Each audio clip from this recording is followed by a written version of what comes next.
là c'è un cippo, qui c'è un masso in cui sono stati evidenziati in rosso una serie di graffiti. E guarda le date, 1780, 1774, 1787, 1795. Ecco, la Serenissima ha voluto stabilire qui in assoluto la proprietà di questa foresta. Questa roccia è stata incisa dagli ispettori della Serenissima, che erano i doge di Venezia, vicino ai paracari, che sono i cippi che delimitavano i confini della foresta, che loro usavano per, questa è chiamata anche foresta da reme, perché portavano legname a Venezia per fare le navi. Addirittura c'era la pena di morte per chi viveva dentro la foresta o rubava il legname. O rubava il legname, sì. E la proprietà era l'unico sistema per garantire il dominio. Era severamente proibito anche solo costruire abitazioni nel raggio di 1 miglio dal bosco. Da un lato è stata anche una fortuna che adesso ci troviamo la seconda foresta più grande d'Italia, ancora integra. Senti, ma cos'hanno di particolare questi faggi per i quali i veneziani hanno combattuto così aspramente? L'altezza, il faggio in particolare, insomma, troviamo dell'alto fusto che si trova solo in Cansiglia. E a proposito della foresta dei Reme,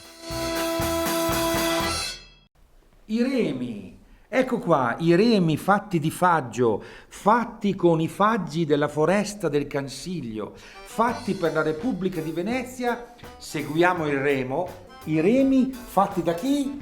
Dai cimbri. Oh. Buonasera, lei è cimbro? Io sono cimbro. Ich bin Zimbar, dicevano i nostri nonni. Questa è la lingua cimbra? Questa è la lingua cimbra. Ma scusa, amore, ma perché ancora questa identità dei cimbri?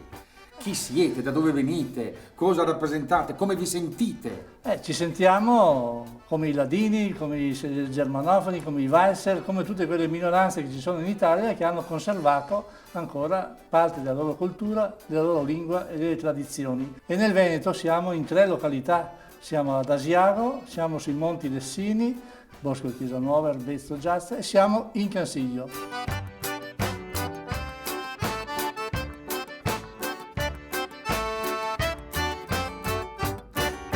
I cimbri vengono in Cansiglio chiamati dai veneziani. Dall'Arsenale di Venezia. Siamo alla metà del 1700. Perché eravate dei magnifici falegnami, facevate il carbone, eravate bravissimi come artigiani del legno. Esatto, soprattutto boscaioli, quelli del Cansiglio, sì. Quindi non dediti all'allevamento ma solo boscaioli. E qui vengono proprio con l'incarico specifico di tagliare tronchi per farne remi per la Repubblica di Venezia. Le navi da guerra veneziane, armate con remi anche di 13 metri, solo il Cansiglio poteva fornire tali piante. I remi erano come il petrolio, come la benzina per le auto. Si andava in guerra con i remi e non con le vele. Si arrivava alla battaglia con le vele, ma poi l'attacco era fatto con i remi e quindi una risorsa strategica. E il rapporto tra cimbri e veneti com'era? Inizialmente molto contrastato, perché arrivano i cimbri in Cansiglio, arrivano i foresti e cosa succede? Possono stare in foresta. La gente dell'Alpago che viveva attorno da secoli non poteva abitarci e quindi nasce questo contrasto. Ma poi, anche per il carattere onesto e retto dei cimbri, ancora al giorno d'oggi in Alpago si dice te sei taglià come un zimbro, sei dritto, chiaro e onesto come un cimbro. Quindi poi avete fatto amicizia, insomma, abbiamo fatto amicizia anche perché le donne dell'Alpago erano le donne. Ah, ho capito. E i cimbri erano i matrimoni. E allora a questo punto c'è sempre un ratto delle Sabine o giù di lì tra l'unione tra le popolazioni, mi sembra giusto.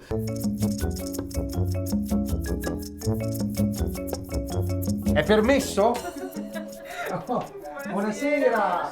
Guarda, come in una favola, spero che non fosse un piede, no? Era come in una favola uno entra in questa bellissima casetta e trova 3 magnifiche ragazze. Comunque questa è una favola e questo è il set che hanno ricostruito per raccontare una favola dei cimbri.